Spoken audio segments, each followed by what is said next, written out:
केंद्रीय सड़क परिवहन और राजमार्ग मंत्री नितिन गडकरी ने बुधवार को कहा कि एआई आधारित राज्यमार्ग प्रबंधन के साथ multi lane free flow tolling प्रणाली का राष्ट्रव्यापी रोल आउट 2026 के अंत तक पूरा होने की उम्मीद है।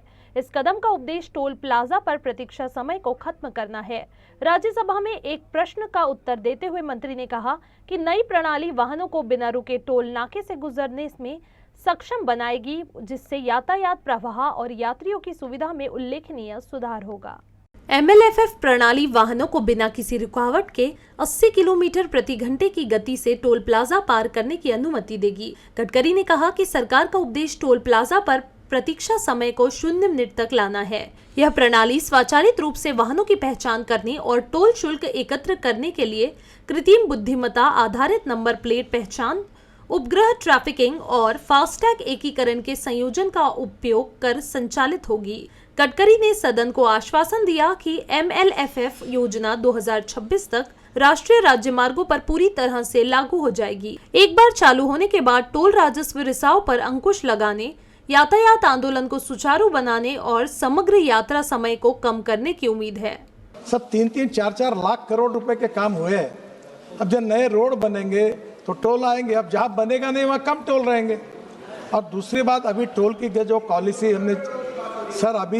हमने जो फास्ट फ्लो बैरियर्स इसका जो हमने सीमलेस ट्रैफिक की योजना बनाई है, अब आप 80 के स्पीड से निकल जाओगे, कहीं रुकने की ज़रूरत नहीं, कोई टोल नाके पर आपको रोकेगा नहीं, बताएगा नहीं, आपके नंबर प्लेट का फ़ोटो लिया जाएगा, आपके फास्टैग का फ़ोटो लिया जाएगा और आपके बैंक अकाउंट से पैसा निकल जाएगा। और वही अध्यक्ष, और एक बात बता दूं, जहां से एंट्री करेगी वहां से रिकॉर्ड होगा और जहां से निकलेगा वहां रिकॉर्ड होगा। अभी क्या है कि 60 किलोमीटर अगर टोल है और आपने 15 किलोमीटर भी गए तो 60 किलोमीटर का टोल देना पड़ता है। अब ये नए नीति में 15 किलोमीटर का ही टोल होगा, वो लगेगा। और इसके ऊपर अध्यक्ष महाराज, अब हम 3000 रुपये में 200 पास दे रहे, 15 रुपये में एक टोल, और जो 15,000 रुपये लगते थे वो केवल 3,000 रुपये लगेंगे।